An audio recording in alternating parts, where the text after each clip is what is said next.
스탠바이. 예. 예, 4번 정면 카메라 가주시고요.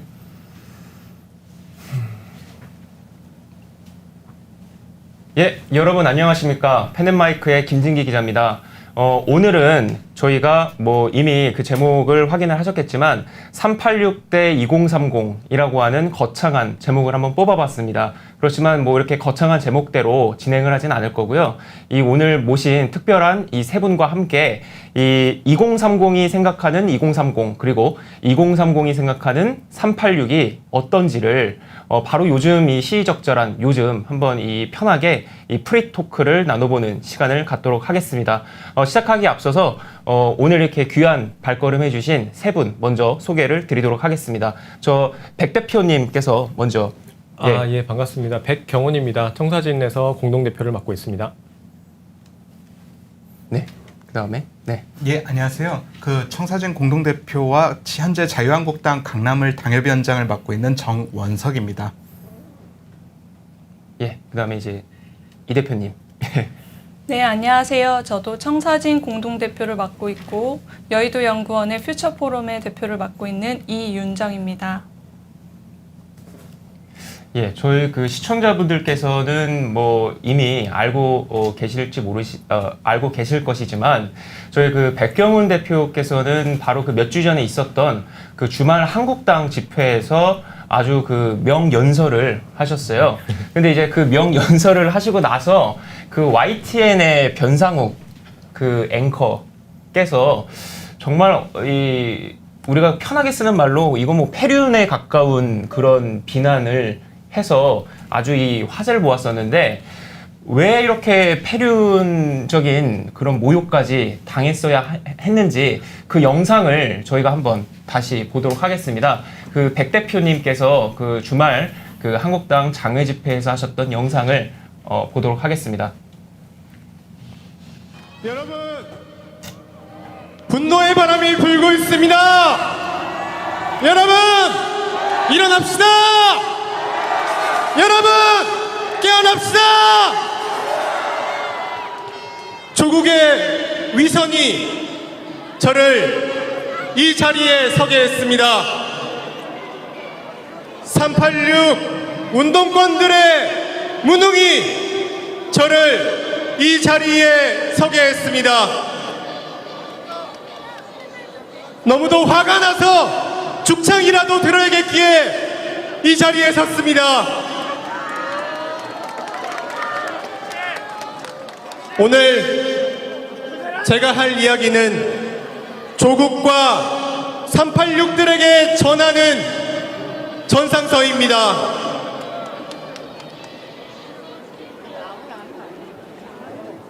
저는 조국 같은 아버지가 없습니다. 그래서 저는 용이 되지 못할 것 같습니다.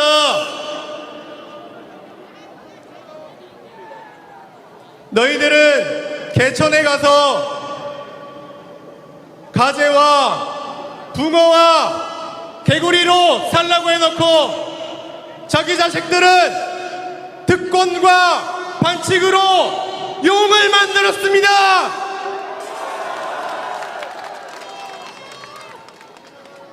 과거 조국은 말했습니다. 지금 이 시간에도 잠을 줄여가며 한자 한자 논문을 쓰고 있는 대학생들이 있다. 저도 대학원에 다니고 있습니다. 논문 한자 쓰는 게 얼마나 어려운 일인지 알고 있습니다.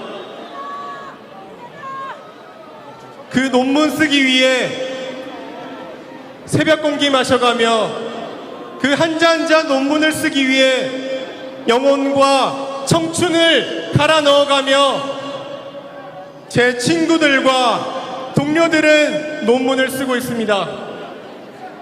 그런데 조국의 딸은 어떻습니까?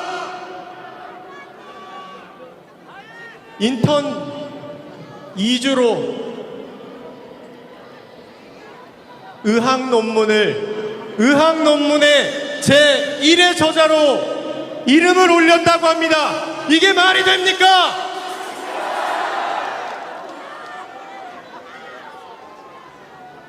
이것이야말로 조국 캐슬이 아니면 무엇입니까, 여러분?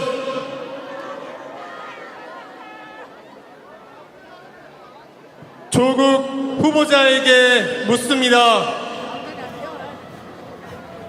조국 후보자를 앞세운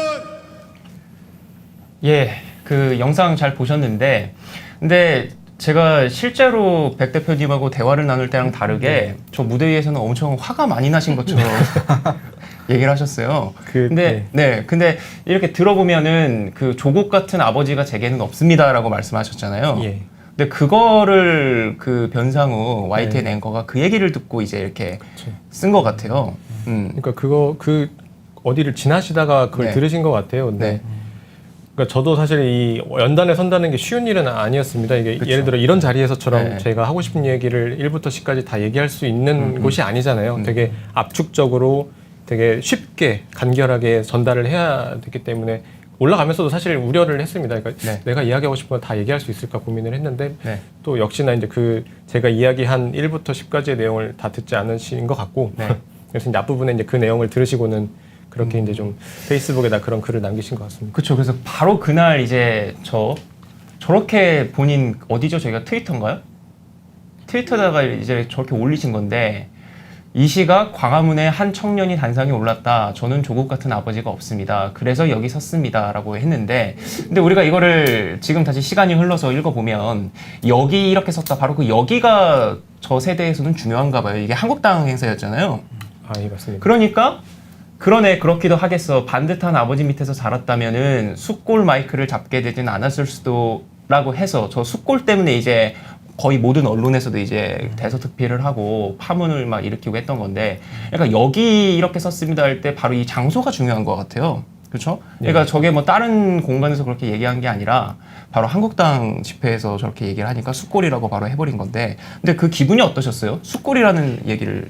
이게 그러니까 지금 그 변 앵커님이 말씀하신 것도 그렇고, 그러니까 지금 흔히 이제 386들이 이 이제 사안 조국 관련된 사안을 다룰 때도 그렇고 보면 이 자꾸 진영 논리로 이야기를 하더라고요. 이제 그 앵커님이 말씀하신 저 맥락도 다 보면, 그러니까 한국당 행사에서 저렇게 말한 거 그러니까 그렇게 네네. 듣고 이제 말씀을 또 해주셨던 것 같고, 그게 어찌 보면 지금 청년들이 왜 분노하는지를 정말 1도 모르시고 저렇게 이야기를 또 하셨던 것 같습니다. 제가 한국당 연단에 올랐던 거는 한국당 행사라서가 아니라 예. 그렇게 많은 분들이 모인 자리에서 네. 청년들이 왜 분노하는지에 대해서 조목조목 이야기를 하고 싶었고 왜 그렇게 분노하는지에 대해서 소통하고 싶었기 때문에 나갔던 것인데, 그걸 그냥 마치 이제 진영 논리로만 재단해서 이건 한국당 행사고 넌 한국당에서 이렇게 마이크를 잡지 않았냐 이런 식으로 비난만 해버리시니까 굉장히 그런 부분들이 굉장히 좀 많이 아니 마음이 그러면은 아팠죠. 정 대표께서는 어떠셨어요? 숫골이라고 저 젊은 청년, 어떻게 보면 아들뻘 되는 청년한테 네. 숫골이라는 얘기를 한 거잖아요. 예. 만약 본인이 숫골이라는 얘기를 듣게 됐다면 뭐 어떤 생각이 스치셨을까요? 그러니까 철저히 그 사고관이 그 네. 진영 논리에 그 기점을 두고 있다고 보고 있고요. 네. 제가 볼 때는 그 백경훈 대표께서 말씀하시는 그 논리의 배경에는 네. 지극히 상식적인 거라고 보고 있습니다. 이 조국의 그런 편법적인 행위와 위선적인 행태에 대해서 그 반발하고 거기에 대해 거룩하게 분노한 거였는데 그거에 대해서 단순히 그 보수 진영의 단상에 올랐다는 이유만으로 숫골이라는 단어로 매도하고 평가를 이야기하고 그 분열짓는 그런 사고관이 이미 한물간 그런 편가르기 세대라고 봐야겠죠. 그러니까 그날 있었던 그 메시지에 대한, 그러니까 그 내용에 대한 비판이 아니라 바로 저 숫골 마이크가 그냥 돼버린 거잖아요. 어떠셨어요? 숫골이라는 얘기. 저는 그 얘기 듣고서 정말 편협한 사고를 가진 사람입니다. 편협하다. 네, 편협한 사고를 가진 사람이 저렇게 대기자라는 자리에서 이렇게 여러 가지 언행을 이렇게 무책임하게 한다라는 거에 사실 좀 분노했었고요. 그렇죠. 그리고 그때 단상에 올랐을 때 사실 저희 청사진 공동대표인 백경훈 대표님이 그 저희 대표의 직함을 갖고 올라간 상황에서 사실 저희도 굉장히 좀 마음이 많이 불편했거든요. 근데 그런 부분에 있어서 사실은 뭐 직접적인 용기 내서 사과도 못하고 그러면 어느 정도로 심각하다고 생각하시는지 이게 궁금한 게 뭐냐면, 이 진영 논리라고 하는 거, 내 편, 네 편, 이건 사실 다 있어요. 이게 뭐 오른쪽이든 왼쪽이든 다 있는데 어느 정도로 심하다고 그걸 생각을 하시는지. 사실 다 있잖아요. 뭐 네. 우파면 우파, 뭐 좌파면 좌파 이런 식으로 네 편 내 편은 다 있는데 어느 부분이 이 사람들은 선을 넘었다라고 생각하시는지 좀 그런 거 말씀을 해줄 수 있으실까요? 네. 저는 이게 기본적인 상식의 선을 넘었다라고 생각을 합니다. 특히 이제 386 운동권이라고 하시는 분들이 네. 대체로 항상 얘기하시는 것이 이제 도덕과 정의 이런 것들을 가장 1번으로 내세우고 많이 그렇게 사회를 뭐 만들어갈 것이다라고 이야기를 하는데 정작 이 조국 사태가 터졌을 때 뭐 조국 후보자 본인도 본인이지만 그 조국 후보자를 비호하는 386들의 그런 위선의 민낯 이런 것들을 마주하게 되더라고요. 이들이 얘기하는 정의는 선택적 정의인가 이런 고민도 그렇죠. 하게. 그래서 왜 네. 조국 캐슬이라고 아까 보면 조국 캐슬을 얘기했는데 그렇죠. 그게 그 스카이 캐슬의 그건가요? 응용하신 거예요? 스카이 캐슬? 그렇죠. 그러니까 스카이 캐슬이 어찌 보면 스카이 캐슬의 그 엄마들의 그 고분분투는 그런 정말 아무것도 아닌 네, 것이 되어버린 그러니까 그 조국 후보자의 딸이 해왔던 그런 좀 황금 루트를 네, 봐오니 사실 그런 것들을 확인하고 나니 이제 청년들은 자괴감이 드는 거죠. 내가 이러려고 이렇게 입시에 목매고 취업에 목맸나 이렇게 쉬운 길이 있었음에도 불구하고 근데 이것이 불법이 아니라고 하는 거에 더 분노하는 것 같아요. 이게 뭐 반칙과 이렇게 특권을 써가면서 이렇게 했는데 이것이 불법이 아니다라고 하는 거에 그렇죠. 있어서 그래서 그 네. 이철희 민주당 의원이 그 얘기를 했잖아요. 그 수시 제도의 하나고 이게 좀 높은 분들이 이용할 수 있는 걸로 원래 있었다는 듯이 얘기를 했어요. 그 사람들이 어떻게 보면 수시를 가장 그 확대를 늘린 사람들인데 이게 뭐 높으신 분들은 좀 이용할 수 있는 것처럼 얘기를 해서 더 이게 계속해서 그 불에 기름을 부은 것 같은데 혹시 스카이캐슬 보셨어요? 예, 봤습니다. 세 분 다 보셨어요? 네, 봤습니다. 근데 그 인터넷 보면은 왜 스카이캐슬에서 노력하는 그 학생 이름 뭐였죠? 예서였나요? 그 예, 여자. 예서. 근데 그 예서도 그냥 강남에 학원 다니는 열심히 다니는 애지 정말 이번에 그 조국 캐슬처럼 그 세계 애들은 공부도 안 하고 그냥 들어간다 그러더라고요. 네. 프리패스죠. 프리패스라고 네. 근데 그런 전형이 어떻게 가능한가? 그러니까 예체능 말고도 그렇게 들어갈 수 있는 게 가능했던 건가요? 그러니까 저는 사실 뭐 저도 예술 전공을 네네. 했는데 예술 전공도 사실 기본적인 성적이 이상 돼야지 들어갈 수 있습니다. 그런 특기자 전형의 네네. 경우도. 근데 이런 지금 조국의 자녀의 경우는 네, 사실은 뭐 말씀드렸던 것처럼 시험도 보지도 않고 그렇죠. 대학 진학하고 뭐 대학원 들어가서 본인이 신청하지도 않았던 장학금을 받고 본인이 반납하고 싶었지만 반납할 수 없었다는 답변을 받았다는 그런 망언을 쏟아내고 그러니까 저는 굉장히 솔직하지 못한 솔직하지 못했다. 사실 상식적으로 생각했을 때 보통의 대학생, 대학원생 장학금 받으면 부모님한테 먼저 말하잖아요. 그렇죠. 뭐 가게에 도움이 됐든 네. 안 됐든 그쵸. 뭐 가게의 사정이 다를 수도 있겠지만 그것까지도 모든 변수를 다 고려하더라도 부모님한테 나 이렇게 성실하게 열심히 그렇죠. 했습니다. 이런 좋은 결과 나왔어요. 라고 하면서 저 장학금 받았어요. 열심히 했어요. 이런 감사함과 정보 공유를 기본적으로 하는 게 사실 기본적인 가정의인데 뭐 몰랐다라고 일관하는 거는 저는 이거는 그래서 굉장히 벌써 교만하다고 그렇죠. 그러니까 생각해요. 벌써 기사 뭐 다른 데서도 이미 기사화가 된 게 그 서울대 대학원 잠깐 거쳤었잖아요. 환경대학원에. 네. 근데 그 입학하기 한 달 전에 이미 장학금을 받았다라는 얘기가 나오더라고요. 2월에 받았다고 하더라고요. 그러니까 이거를 어떻게 그 장학금을 받은 당사자와 그 가족이 어떻게 모르겠어요. 그죠? 예. 그러니까 이게 말도 안 도저히 되는 일입니다. 상식적으로는 이게 말도 안 되는 거고. 그리고 지금 저희 이제 백판에 지금 그 변상욱 그 YTN 앵커가 이 사과문을 올린 건데, 그렇죠? 근데 뭐 머리 숙여서 사과드립니다라고 당사자 및 관련된 분들께도 머리 숙여 사과드립니다라고 했는데 당사자신 백 대표 그거 받으셨어요? 사과 받으셨어요 직접? 참 씁쓸한데요. 그러니까 저렇게 사과문을 올리시고 그리고 이제 네. 또 그 제가 이제 네. 관련돼서 그래도 대승적으로 그러니까 그래도 받아야 되지 않겠나라고 생각을 해서 이제 저도 나름 페이스북에 이제 메시지를 써서 올렸는데 그러고 나서 이제 근데 그렇죠. 근데 사실 저도 그래도 당사자에게 직접 어떻게든 연락을 할 수 있었으면 할 수 있을 텐데 제가 YTN에 또 패널로 출연해 왔었고 그러면 연결도 분명히 될 수 있는데도 네. 불구하고 이제 그렇게 연락 한마디 없이 이렇게 그냥 페이스북에 몇 자 적으시는 걸 보면서 굉장히 좀 씁쓸하기는 했습니다. 근데 그러고 나서 이제 또 기사화가 됐어요. 네. 기사화가 돼서 이제 뭐 직접 연락 안 했다, 너무 소극적인 대처였다, 뭐 이렇게 또 기사가 나니까 그 이후로 연락이 오긴 했습니다. 근데 아, 연락이 오기는 했어요? 예, 근데 이제 더 이상 이제 저는 대응할 가치를 네네. 느끼지 못했고 뭐 개별적으로 그래서 대응할 필요가 없다. 예, 뭐 그러니까 이게 바로 그래서 얘기가 이렇게 나왔던 게 뭐 그 페이스북에 이제 올리신 글이네요. 뭐 네. 그거에 대한 뭐 YTN 앵커에 대한 그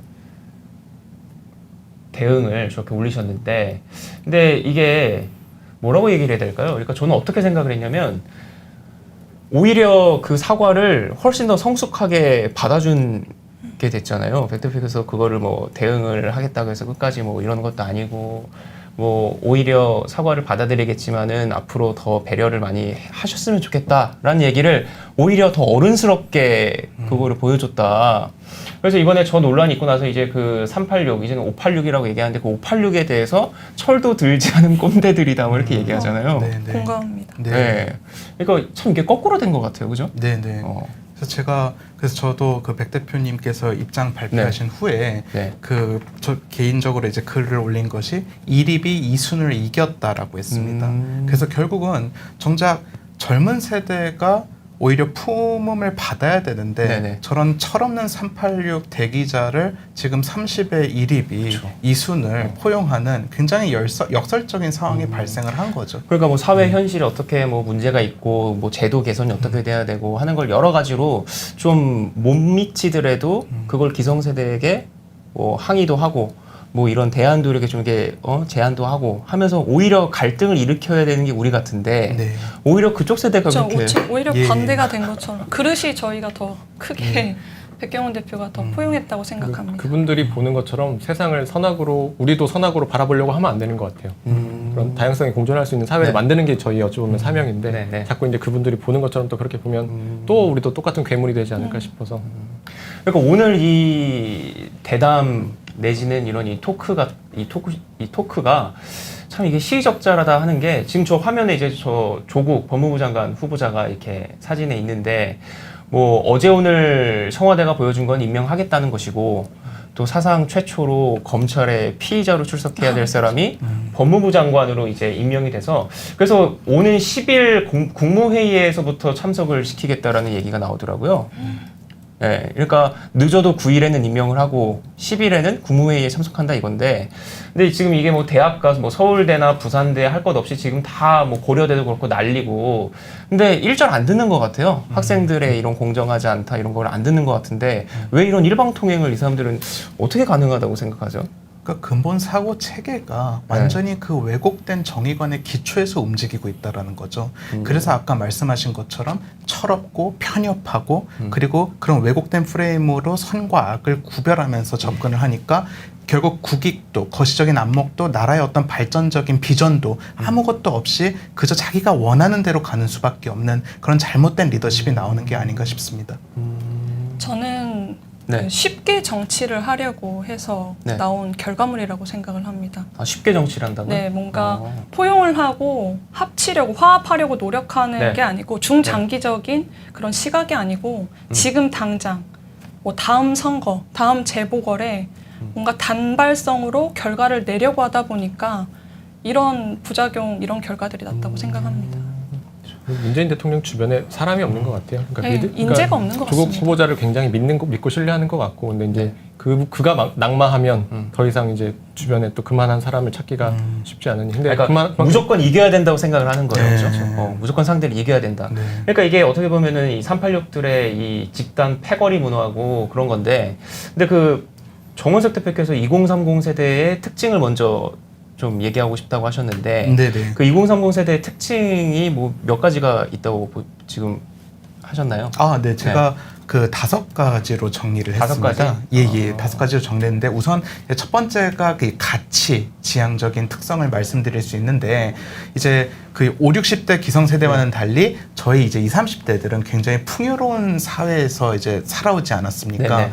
그렇기 때문에 어떻게 보면 그 생존을 위한 욕구보다는 존재에 대한 욕구가 굉장히 강합니다. 물론 그 존재가 생존이랑 연결돼 있긴 하지만 그래도 이 메슬로우 욕구 단계에서는 굉장히 그 위에 위치한 그런 부분이죠. 근데 586도 생존을 위한 건 아니잖아요. 그게 뭐 한국 전쟁 그 6.25 전쟁 세대도 아니고 네, 또 네. 586도 생존을 위한 세대는 아닌 것 같은데. 네. 근데 그게 더 좀 차이가 있다고 보시는 거예요? 어떻게 보면 그 풍요의 정도가 다른 것 같아요. 우리가 이제 그 발전 역사가 워낙 짧다 보니까 여전히 그 과거 586 세대도 이제 그 발전 단계 한가운데 위치해 있고 네네. 저희는 어떻게 보면 그 풍요의 단계가 이 완숙에 접어들었을 때 태어나가지고 네. 아예 보릿고개에 대한 관념조차도 머릿속에 없는 상황에서 이제 그 태어난 세대라면 그래도 386 세대는 뭔가 그 시골에 대한 추억이라던가 그리고 이제 뭐 배고픈 경험 이런 것들이 아직 남아있지 않습니까? 그게 좀 차이가 있는 것 같습니다. 아, 그래서 그런 예. 차이가 있다. 예. 근데 뭐 그럼 뭐 두 번째는 어떤 특징이 있다고 생각하세요? 그 두 번째는 네. 글로벌입니다. 글로벌. 글로벌이라고 하는 것은 이제 우리나라의 국격이 이제 높아지다 보니까 네. 이제 대한민국에 대한 자부심도 있지만 또 한편으로는 해외 어떤 나라도 이렇게 부러워하지 않습니다. 네. 그래서 이제 미국, 일본, 중국 이런 나라에 대해서도 떳떳하게 이렇게 목소리를 낼 줄도 알고 또 어학 능력이라던가 문화적 그런 수용 능력도 빠르다 보니까 요즘 그 젊은 세대의 특징은 그런 이 문화적 교류 부분에 있어서 기성세대와는 완전히 그 바운더리를 넘어서는 그 유연성을 가지고 있다. 저는 그렇게 말씀드릴 수 있고요. 예. 혹시 뭐 더 추가하실 말씀 있으세요? 두 분 이 지금 얘기 나온 것 중에서 저는 그 글로벌 말씀을 해주셨는데, 네. 그러니까 저는 386 운동권들의 가장 뭐라 해야 될까 큰 약점이라고 해야 될까요? 그것이 글로벌 DNA가 없는 거라고 생각을 합니다. 그렇죠. 지금 뭐 외교도 보면은 예, 그렇죠. 바로 그거잖아요. 그 글로벌 이런 게 없고 그런 그 외국과의 이런 우정을 맺고 특히 동맹 관계에 있어서라든지 이런 여러 가지로 글로벌한 게 없는 것 같아요. 예, 맞습니다. 그러니까 그분들이 대학 다니던 시절, 민주화 운동 하던 시절에 그 사회관과 세계관으로 여전히 그 벌써 한 20, 30년이 지났음에도 불구하고 계속 그렇게 살아오셨다라고 하는 거고, 그리고 그런 분들이 이제 어찌 보면 지금 현재 국정을 주도하고 있다라고 하는 겁니다. 근데 이제 제가 보기엔 그런 것 같아요. 그러니까 모든 386들이 다 세대가 문제다는 절대 아니고, 다만 이 현재 국정을 운영하고 있는 대한민국의 그런 키를 쥐고 있는 분들이 386 운동권들인데, 근데 이제 그분들의 지금 사회관과 세계관이 녹아든 정책과 제도와 뭐 외교와 이런 네네. 것들이 다 이렇게 표출이 되고 있고, 근데 지금 뭐 이제 그 정권이 시작된 지 2년 좀 넘었는데, 그 벌써 2년이 좀 넘은 시간 동안 굉장히 좀 뭐라 해야 될까, 이 국내외적인 그런 다양한 그런 좀 좋지 않은 그런 이 현상들이 계속 나타나고 있는 것들을 봤을 때 386 운동권들에 대한 사회관과 세계관 이런 것들을 우리가 명확히 짚고 가야 근데 된다. 근데 또 이런 얘기를 할 수 있을 것 같은 게 본인들의 이런 글로벌한 DNA가 없는 걸 자기들도 아니까 다들 어렸을 때부터 조기 유학 보내는 거 보면 다 386 운동권 세력들이잖아요. 뭐 임종석 전 청와대 비서실장도 시카고 예술대에 딸을 보냈다고 지금 이미 얘기가 나왔고, 그다음에 뭐 조 후보자만 하더라도 우병우 그때 그 박근혜 정부 때 민정수석이었던 그 우병우 그 전 민정수석 아들과 똑같이 조지 워싱턴대 같은 동문이라고 하고 비슷한 시기에 학교 다녔다고 하고, 그리고 뭐 수도 없이 많죠. 뭐 정동영 그 평화당 지금 계신가요? 뭐 그분도 그렇고 다들 그 글로벌 DNA가 없는데 자기 자식들은 다들 미국으로 보내요. 반미하는데. 네. 그러니까 이런 참 그런 생각도 드네요. 이 글로벌 DNA 얘기 나오니까. 네, 그러니까 이른바 콤플렉스죠. 그냥 결국은 콤플렉스다. 자기네들이 항상 동경해왔던 그 동경의 함과 동시에 이제 타도하고 싶었던 거를 갖고 싶으면서도 배척한, 어떻게 보면 자아분열 단계라고 보시면 됩니다. 그러니까 조국이 제일 대표적이죠. 네. 그러니 이제 딸을 그렇게 키워낸 것도 결국은 조국의 작품이고, 그리고 또 지금 현재 좌파의 위선적인 모습들이 다 자녀들을 통해서 나타난 것이 어떻게 보면 우연의 일치가 아니라 결국 그들도 자신들이 본능을 이겨내지 못한 상황에서 그들의 위선적 욕구를 어떻게 보면 커버를 할 수가 없는 거라고 볼 수밖에 없죠. 그러니까 왜 그 이번에 뭐 또 드러난 게, 저는 참 재밌었던 게 또 뭐가 재밌었냐면 조 후보자 그 조국 얘기를 들어보면 IMF 때 아파트, 강남 아파트 경매로 사서 들어갔대요. 그때 경매로 나온 거 보면은 지금은 이게 강남 아파트가 20억이 됐지만 그때 경매로 나온 거 보면 막 2억으로도 나왔던 걸 이렇게 낼름 해가지고 강남 아파트에 대한 그 광적인 애정이 있어가지고 여러 채 갖고 있는 사람들도 많고 네, 그렇죠? 네, 네. 근데 부동산 정책이나 이런 거 있어서는 또 그런 이상한 그런 거꾸로 가죠. 그렇죠. 네, 완전 시장 거꾸로 가는 것 같고 그게 다 그 컴플렉스인 것 같아요, 그죠? 예. 어. 그 되게 재미있는 게 네. 반시장주의를 외치는 그 소위 말해 그 진보 정의론자들 가운데서 네. 시장 재테크에 있어서 달인이 아닌 분들이 없습니다. 그러니까요. 그 장하성 예. 지금 그 주중 예. 대사도 예. 그 송파 거기 그 비싼 아파트 살고 또 대기업 주식은 또 다 가지고 있죠. 그렇죠. 다 갖고 있더라고요. 맞습니다. 다 아유. 가지고 있습니다. 예. 참 대단하신 것 같아요. 네. 그분들이 그러니까 교육 얘기를 하자면 그분들이 이게 자식들을 키우려고 하는 것처럼 다른 부모들도 똑같이 자식을 그렇게 키우고 싶어 하거든요. 사다리 타고 올라가게끔 만들어주고 싶어 하고. 근데 교육 제도도 사실 그렇게 설계를 하면 되는데 이제 그게 제도를 설계할 때는 또 다른 얘기하고 자기 자식은 또 다르게 키우고 이런 것들에 대해서 굉장히 더 지금 국민들이 많이 분노하고 있는 것 같습니다. 그러니까 얼마 전에 그 자사고 문제 나왔을 때도 보면 김승환 교육감이나 그 서울시 교육감이나 보면 본인들 자식들도 외국에 보내고 자식들도 외고에 보내고 했으면서 이제 자사고나 뭐 이런 특목고들을 없애야 된다 이렇게 얘기를 하고 이런 것들이 어찌 보면 콤플렉스 예, 같은. 어찌 보면 이제 국민들과 학부모들의 불만이 이만큼 차 있었다면 지금 조국 사태를 거치면서 이게 완전히 폭발한 것이 아닌가 싶습니다. 세 번째는 그럼 뭐가 있나요? 세 번째는 이제 연결이라고 볼 수 있는데요. 연결. 요즘 그 젊은 세대들은 이제 발달된 매체 있지 않습니까? 네네. 그게 페이스북이든 인스타그램 혹은 유튜브든 이제 그런 것들을 중심으로 젊은 세대들은 이 IT 매체로 아주 긴밀하게 연결이 돼 있습니다. 그러니까 많은 어르신들이 이제 젊은 세대들은 연대가 잘 안 된다, 물리적으로 잘 안 모인다 이렇게 말씀은 하시는데 실질적으로 이 물리적으로 보이지는 않지만 이 친구들이 IT 세계 속에서 디지털로 연대되어 있는 거는 어마무시한 힘을 가지고 있습니다. 실제로 이 친구들이 주도하고 있는 여론은 거의 폭발적이라고 볼 수 있고요. 근데 그게 현실에서 힘을 보일 수 있을까요?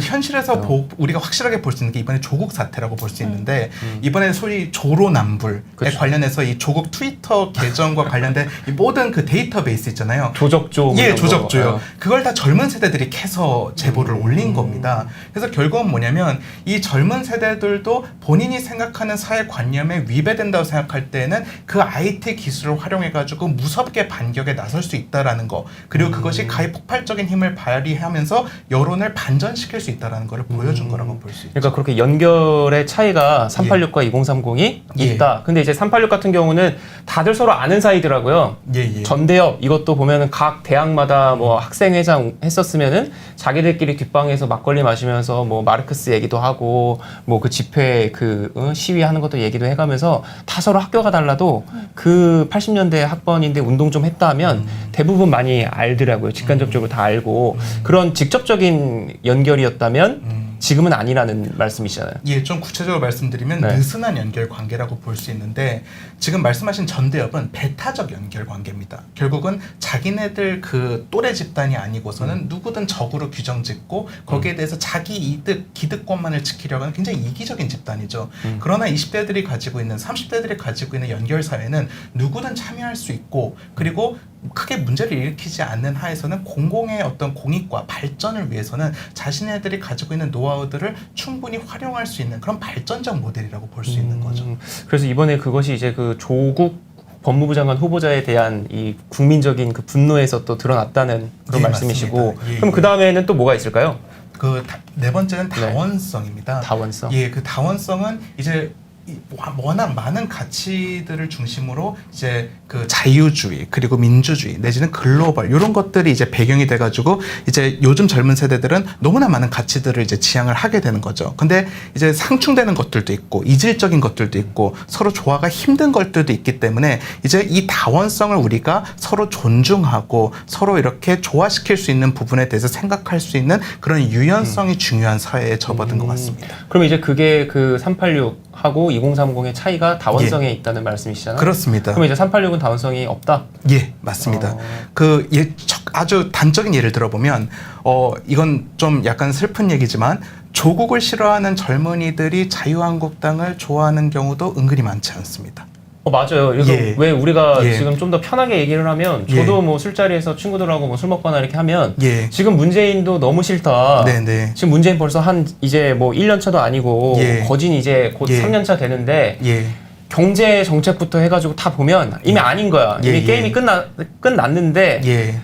그렇다고 해서 한국당에 뽑을 생각은 절대 없다는 예. 거잖아요. 제가 왜 이 말씀을 드렸냐면 조국을 좋아하는 사람들은 대부분 민주당 지지자. 그 386 세대들은 조국 민주당이 패키지입니다. 그런데 젊은 세대들은 조국이 싫더라도 이게 단순히 한국당의 반사이익으로 연결되는 게 아니라 이걸 또 분리시켜가지고 조국은 조국이고 한국당은 한국당이라는 또 다른 그런 다원적인 잣대로 굉장히 유연하게 가치 판단을 한다는 그러니까 거죠. 이분법적인 게 아니라는 거잖아요. 맞습니다. 그러니까 지금 정치권에 있는 민주당이나 한국당 다 그 80년대 학번이 많다고 한다면은 그 사람들은 이제 여기 싫어하면 이제 우리 좋아할 거야라는 식으로 이분법적으로 생각하는데 예. 뭐 천만에 그게 아니라는 예, 맞습니다. 그런 말씀이시죠. 예, 그만큼 똑똑해진 겁니다. 예, 많이 똑똑해진 똑똑해졌습니다. 거고 어떻게 예. 보면 좀 이렇게 매여 있는 게 없는 거죠. 예, 뭔가 예. 그런 편견이라고 해야 되나? 예, 뭐 그런 게 예. 없는 것 같고 예, 맞습니다. 그때마다 이제 잘하는 놈 뽑아주겠다 이걸 수도 있고요, 그죠? 예. 그다음에 이제 그럼 마지막 5번째. 그 마지막은 브랜드입니다. 결국은 이게 정체성이랑 연결이 되는데 결국 그 20, 30대들 같은 경우에는 이 브랜드에 대한 신뢰성을 굉장히 많이 부여하는 특징을 가지고 있습니다. 그리고 그 브랜드가 꼭 유명 브랜드라고 해서 맹목적으로 신뢰를 하는 것이 아니라 그 영세 브랜드를 할지라도 소비자로서 이 브랜드는 남다른 가치와 스토리가 있다고 생각하면 또 그거를 명품보다 더 밀어주고 인정해주는 그런 문화가 있다라는 거죠.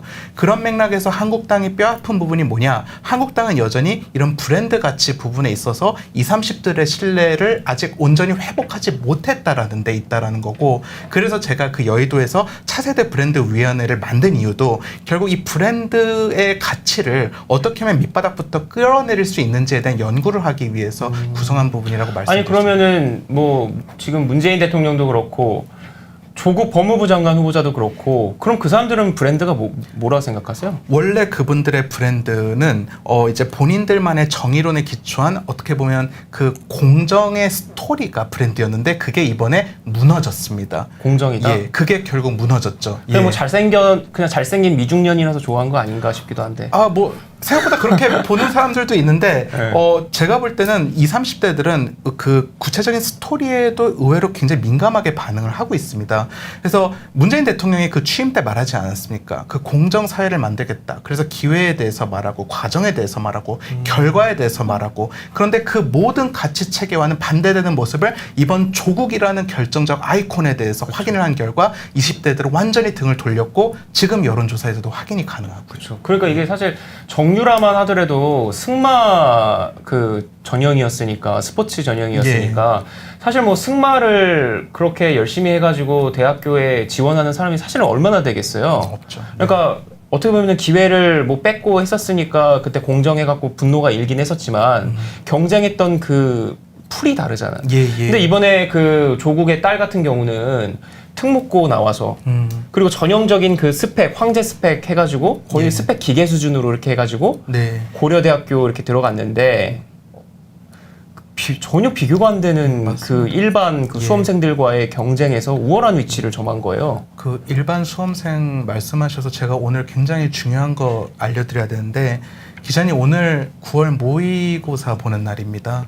고등학교 맞아요. 네. 3학년 그리고 재수생 그 이상 학생들이 오늘 이제 마지막으로 수능 전에 평가원 모의고사를 보기 위해서 전국에서 50만 이상의 수험생들이 지금 시험을 치르고 있습니다. 그리고 그 100만 이상의 학부형들이 지금 자기 자녀들 시험 잘 보고 있나 그 가슴 졸이면서 지금 기다리고 있는 시기라는 거죠. 그런 심리에 대못을 박았습니다. 조국은. 그런 심리의 대못을 박았습니다. 그쵸. 이건 반드시 심판해야 됩니다. 그러니까 지금 이 브랜드 말씀이 또 계속해서 얘기가 나올 수 있을 것 같은 게, 우리가 생각을 해보면은 뭐 박근혜 전 대통령도 브랜드가 있어요, 그죠? 예. 이게 뭐 그 아버지로부터 오는 거가 또 적진 않지만 그래도 본인이 그 정치를 하면서 만들어온 브랜드가 있다라고 보고, 또 이명박 전 대통령 같은 경우도 현대건설의 CEO 출신이어가지고 유능함이라고 하는 이 키워드를 같은 그때 노무현 정권 말에 얼마나 이게 다 노무현 때문이다라는 말이 있었잖아요. 네. 그래서 그런 거에 대해서 유능함, 대한 그런 브랜드가 또 잘 됐던 것 같고, 근데 지금은 없는 것 같아요. 한국당에 브랜드 되는 사람이 있나 싶으면 없는 것 같고, 오히려 안 좋은 브랜드 이미지가 있으신 분들이 있는 것 같고, 참 중요한 것 같아요. 네, 맞습니다. 그래서 이게 뭐 어떻게 생각하세요? 브랜드라고 하면은 이게 2030들이 브랜드를 그렇게 중요하게 생각하느냐? 어느 세대나 다 그럴 것 같기는 해서 여쭤보는 거예요. 그렇죠. 브랜드가 중요하죠. 중요하고 굉장히 그 브랜드의 이미지적인 요소, 그 순간적인, 직관적인 요소에 많은 판단이 오고 가는 게 사실인데, 저희 보수 진영이라든지 저희 한국당의 경우는 사실 그런 부분에 우선순위를 두고 있지 않죠. 우선순위를 두고 있지 않고 우선순위를 사실 다른 곳에 두고 있기 때문에 가장 중요한 가치와 중요한 부분을 지금 놓치고 있는 부분이라고 생각을 해요. 그래서 정원석 대표가 말씀해 주셨던 것처럼 그런 브랜드 재고를 위해서 여러 단계별 과정과 준비들이 필요할 텐데 좀 암울한 거는 그런 분위기가 없다는 게 어디에? 한국당에 그게 너무 좀 속상하고요. 그리고 청년들 중에 그리고 깨어 있으신 분들 중에 여러 당내 개혁을 사실 많이 외쳐요. 당내 민주화라든지 당내 개혁을 많이 외치는데 개혁과 혁신이 이루어지지 않는 거는 결국에는 기득권의 카르텔이지 않았나 싶습니다. 많이 반성해야 될 것 같습니다. 그러니까 저는 그래서 또 어떤 생각하면 지금 우리 댓글창에는 난리가 날지 모르겠지만 우리 그 2030 세대에서 보면 제가 직간접적으로 경험한 바에 따르면 오히려 바른미래당에 있었던 그 사람들이 오히려 젊은 사람들한테는 이미지가 나쁘지 않은 것 같고 오히려 한국당이 좀 더 구태스러운 이미지가 있는 것 같아. 그래서 이거를 참 고민할 필요가 분명히 있다. 이거는 바른미래당이 어떻게 보면은 정치인으로서의 이런 뭐 역량이나 뭐 이런 여러 가지 좀 뭐 기회주의적으로 뭐 비칠 수도 있고 해서 이제 뭐 싫어하는 분들도 많으시지만 좀 한국당보다는 좀 더 이렇게 젊다 내지는 좀 뭔가 새로운 거를 하려고 하는 세력이다라는 느낌을 바른미래당이 좀 더 주는 것 같기는 해요. 그래서 이게 막 우리가 계속해서 사실 뭐 한국당 다들 뭐 충성할 사람들도 아니고 우리야말로 또 다원적인 건데 그렇죠? 그러니까 바른미래당이 어떻게 보면 그런 이미지가 더 있다. 근데 한국당은 그런 게 잘 보이지 않는다는 그런 말씀이신 거고 그렇죠?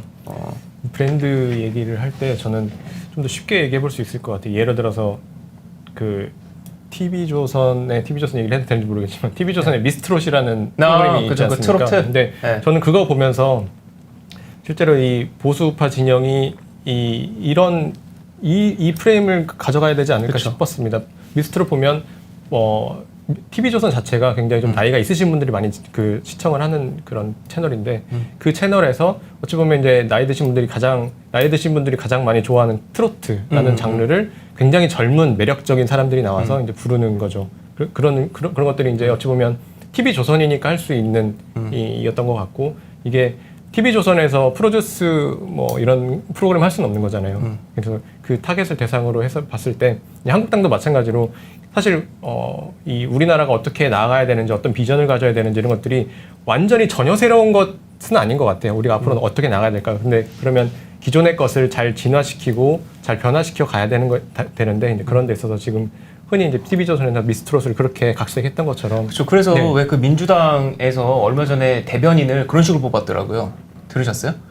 예. 민주당에서 청년 대변인, 대변인. 청년 대변인을 뽑을 때 그런 식으로 지금 뭐 이렇게 미스트롯처럼 이렇게 경쟁, 뭐 아메리칸 아이돌 뽑듯이 그런 식으로 해고 이렇게 뭐 면접도 이렇게 단체 면접도 보기도 하고 그런 식으로 해가지고 이렇게 그 과정을 거쳐서 이렇게 뽑아가지고 그게 또 뭐 이렇게 기사화가 또 이렇게 되기도 했었어요. 저는 여기서 또 조금 일부 첨언해보고 싶은 네, 부분이 네. 뭐가 있냐면 사실 오디션이라는 키워드, 오디션이라는 실천은 한국당에서 먼저 했습니다.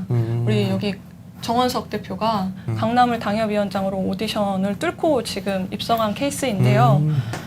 근데 이럼에도 불구하고 민주당이 오디션을 했다는 것만으로도 그 브랜딩 효과를 독점해버리잖아요. 근데 우리가 먼저 새로운 변화와 혁신을 시도하지만 그거를 유지 존속하지를 못하는 건 거죠.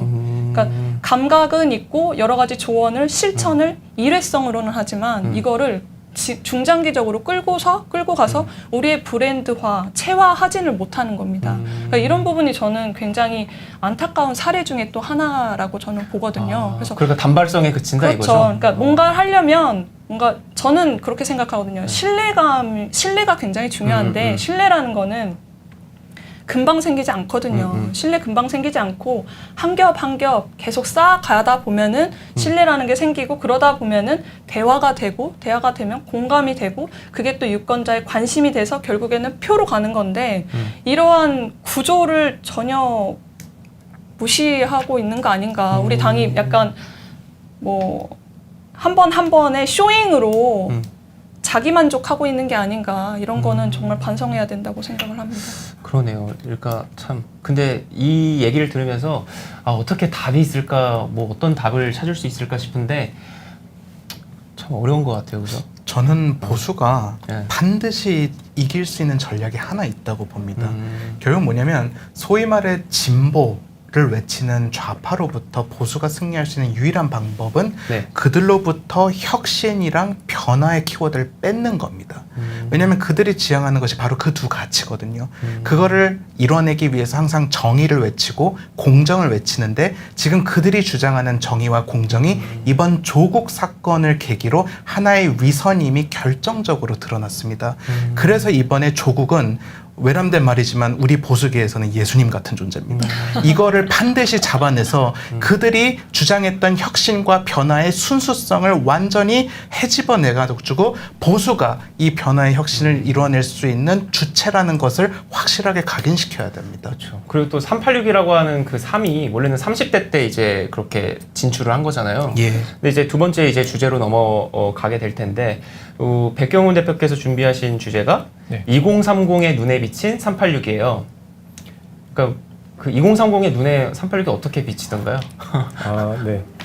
그러니까 이 압축적으로 얘기를 네. 해드려야 될 것 같은데, 그러니까 이 지금 이제 조국 사태를 거치면서 봤을 때 저는 이 보이는 불평등과 불공정 그리고 그게 있고 또 보이지 않는 불공정과 불평등이 있다라고 생각을 합니다. 이제 보이는 것은 우리가 아까 계속 얘기했던 것처럼 우리가 목도하고 있는 그런 내로남불에 있는 그런 상황들, 우리가 불법은 아니라고 하지만 여전히 그런 이동의 사다리도 잘 놓여져 있지 않은 상황 속에서 이미 특권을 가지고 있는 사람들이 그렇게 이미 그들만의 또 리그를 만들어서 또 그런 기득권을 또 어찌 보면 세습하고 있는. 그렇죠. 카르텔을 네. 만들어서 네. 세습을 하는 거고 그게 조국 캐슬에서 드러난 거잖아요. 예, 맞습니다. 이게 교수 부부가 자기 교수 친구들하고 같이 해가지고 주고받고 한 거죠. 주고받은 품앗이 하듯이 그렇게 스펙 같은 것도 만들어주기도 했었고 뭐 그런 게 드러난 거죠. 예, 맞습니다. 그래서 네.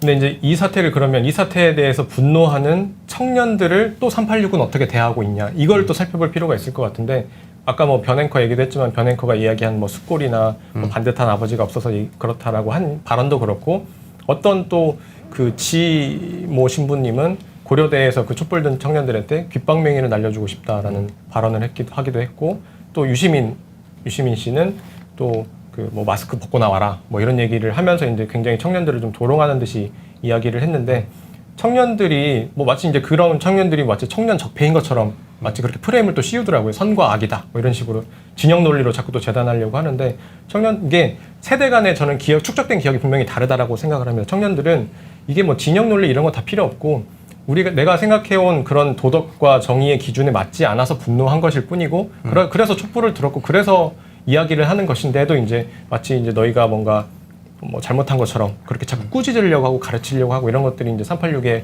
그런 지금 뭐라 해야 될까, 지금 사회를 대하는, 그리고 우리 그 다음 세대를 대하는 그런 태도이지 않나 싶고, 이게 그래서 그 예. 유시민 그 지금 어디 이사장이죠? 노무현재단 네, 이사장이 노무현재단 촛불이 다 좋은 게 아니다라는 얘기를 지금 막 했잖아요. 촛불이 다 좋은 게 아니다.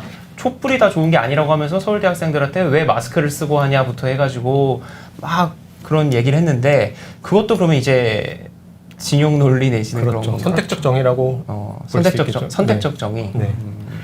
저는 그 386 세대의 천박함이 마음에 들지 않습니다. 천박하다. 그 천박함의 핵심은 결국 가식이라고 봐야 되는데, 아니 유시민 씨를 보면 항상 댄디, 소위 말해 쿨하고 젊은 감각을 가진 소유자처럼 행동을 하시는데 그분도 소위 말해 환갑을 넘기신 어르신입니다. 죄송한 말씀이지만 그쵸. 뭐냐 젊은인 척하지 마시라는 겁니다. 그쵸. 그분보다 40상 이상 젊은이들 지금 고대에서 촛불 두고 있는데 지금 그런 젊은들을 상대로 해서 본인이 지금 동급이라고 생각하는 것도 참 어리숙하고 가식적이고 수준 낮습니다. 그게 천박하다는 겁니다. 예. 그러니까 왜 60세 넘으면 뇌가 썩는다고 얘기를 한 사람이 유모 씨 같은데 그분 이제 60세라고 들었는데 썩기 시작하신 거죠. 죄송합니다. 뇌가 이제 썩기 시작 그걸 이제 예. 하셨을 텐데 뭔가 노무현 재단 이사장으로만 끝날 것 같지는 않다라고 하는 이런 느낌적인 느낌이 네, 네. 강하게 있어요. 옵니다. 강하게 네, 오죠. 합리적인 예. 의심이 좀 듭니다. 그러니까 딱 그 본인들이 정말 말 그대로 100세 인생을 준비를 지금 하는 게 아닌가 싶다는 생각도 들어요. 그죠? 맞습니다. 그다음에는 뭐 네. 제가 준비한 그 화면이 있는데 네네. 뒤로 한 번만 넘겨주시겠어요? 뒤로 넘겨볼까요? 노동시장에 대한 이야기를 좀 하고 싶어서. 노동시장 얘기? 지금 이게 예. 어찌 보면- 넘어가질 않는데? 예. 네. 386들이 네. 뒤로 더 넘겨주셔도 됩니다. 네, 더 말씀하시면 돼요. 예. 그만할 때까지 넘겨달라고 하세요. 그 386들이 물론 이제 이번 사태를 통해서 보이는 네. 불공정과 불평등도 우리가 이렇게 386들의 그런 불공정과 불평등도 목도할 수 있었지만은 네. 이게 보이지 않는 불공정과 불평등을 우리가 분명히 알아야 된다라고 생각을 합니다. 지금 청년들이 겪고 있는 우리 그 불공정하고 불평등한 세상이 왜 이렇게 만들어진 것인지에 대해서 알아야 되는데 특히 이제 이 노동시장에 대한 이야기를 하지 않을 수 없을 것 같습니다. 노동시장? 지금 386 흔히 이제 지금 현 정부를 이제 386 운동권 정부라고 하는데 네. 정부에서 이제 자꾸 뭐 노동자들을 위해서 노동시장 안에 있는 사람들을 위해서 자꾸 제도를 만들고 정책을 만들고 하고 있는데 근데 이제 자꾸 이렇게 노동시장 안에 있는 사람들을 위해 만든다는 정책들이 이제 노동시장 언저리에 있는 노동시장 밖에 있는 청년들을 오히려 더 사지로 내모으는 그런 이제 결과를 자꾸 내고 있는 것 같아요. 뭐 특히 이제 대표적으로 그런 그 연공형 인사체계나 임금체계 이런 것들이 있고 그리고 뭐 지금 저건가요? 네, 지금 저 맞습니다. 화면? 뭐 지금 이 뭐라 그럴까 청년들이 이렇게 일자리 재난과 같은 상황을 겪고 있는데도 이 와중에 또 정년연장에 대한 이야기를 꺼내고 근데 뭐 임금 핑크제는 안 되고 정년연장은 된다 이런 식으로 자꾸 이야기를 하면서 근데 우리나라 이제 아시겠지만 경제 상황이나 이런 것들이 수축 사회라고 명명할 만큼 굉장히 좋지 않은 상황에서 이게 일자리가 늘어나기가 쉽지 않은데 아니 청년들도 일자리가 늘어나기 쉽지 않다는 건 알아요. 아는데 그러면 적어도 그럼 이런 공정한 시장 자체를 만들어 줘야 될 텐데 그런 것들 만들어 주지도 못하면서 그러면서 이제 자꾸 뭐 청년 수당을 준다고 하면서 그럼 그래도 버텨봐라. 버티면 좋은 일자리 갈 수 있을 것이다라고 하는 그런 거짓말을 하고 있다라고 하는 거죠. 저도 그래서 되게 공감을 많이 하는 게 그러니까 화가 나는 거는 또 뭐 어떤 일이 있었냐면은 구의역에서 그때 젊은 청년이 죽었잖아요. 네. 구의역에. 근데 그 서울 도시철도 거기도 사실은 보면 진짜 연공형 인사와 임금 체계 바로 그거에 해당을 하고 그리고 거기도 이제 그 노조라든지 그런 데가 또 상당하고 그러면 이제 그 젊은 그 청년이 고등학교 졸업한 청년이 심지어 혼자 이렇게 일하다가 그렇게 된 건데 그러니까 그 청년들과 함께 여러 가지 임금 체계라든지 이런 거에 대한 이런 대타협이나 이런 걸 하는 게 아니라 아주 수직적인 그 위계에서 안주를 하고 자기들은 시위하러 다니고 그러다가 이제 혼자 일을 하다가 그걸 못 봐서 그 지하철에 끼어 죽었다고 하더라고요. 그러니까 이게 정말 사회적으로 어떻게 보면 재앙에 가깝다라는 생각을 저도 하게 되네요. 근데 이제 청년 수당 뿌리면 된다고 생각하는 것 같고 그죠? 그렇죠. 이게 단순히 비정규직과 정규직의 문제가 아닌데 이게 굉장히 그 노동시장이 굉장히 경직되어 있고 이미 아까 제가 뭐 출근길에 에스컬레이터다라고 말씀을 드렸는데 이제 좀 앞에서 그러면 나가실 분들이 좀 빠져줘야 새로운 사람들도 들어가고 일자리의 선순환이 이루어지는데 어차피 일자리가 더 이상 늘어날 수 없는 상황이라면 계속 그러면 선순환되는 일자리라도 이 일자리 시장이라도 되어야 되는데 그런 것들이 잘 안 되고 있다라고 하는 거고 그리고 이제 이게 그러면 물론 386 운동권들도 이렇게 주장을 하지만 또 그 파트너가 또 있죠. 386이 키운 괴물노조가 어찌 보면 지금 청년들에게 이렇게 불공정하고 불평등한 세상을 만드는 데 있어서 이제 이렇게 가장 저는 물론 386도 지금 20대 30대가 대척점에 서 있지만 그 대척점 최전선에 있는 게 저는 그 민주노총을 비롯한 그 노조 대표들이 지금 어찌 보면 그 청년들과 2030들과 가장 그 그 대척점에 서 있는 것이 아닌가 싶습니다. 그렇죠. 지금은 뭐 완전 이 한국 사회의 주류 내지는 정치권 할 것 없이 다 이끌어가는 세력들이 노조인 것 같아요.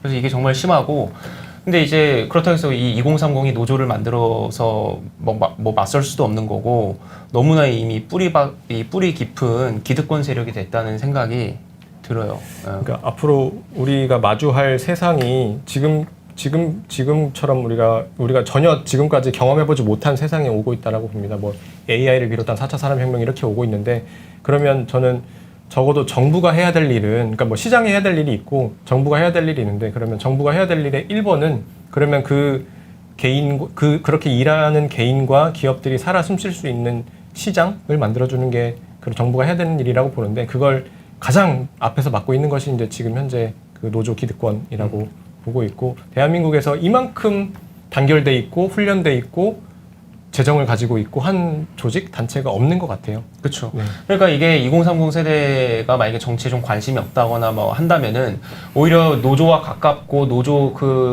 약한 노동자들과 함께하는 세력인 것처럼 표방을 또 많이 하잖아요. 지금 현 정권도 그렇고 그러면은 노조로부터 양보를 끌어낸다든지 이런 거를 딱히 하는 것 같지도 않아요. 보면은. 네. 그러니까 이게 또 좀 관심을 가지면 이거 뭐냐 오히려 가깝고 이해를 하면은 양보를 끌어내서 좀 어떤 이 사회적인 구조를 개편한다든지 그런 걸 해야 될 것 같은데 오히려 가까운 사람끼리 뭐 서로 해먹는 것도 아니고 그냥 뭐 별로 양보를 끌어내지도 않고 있어요. 그죠?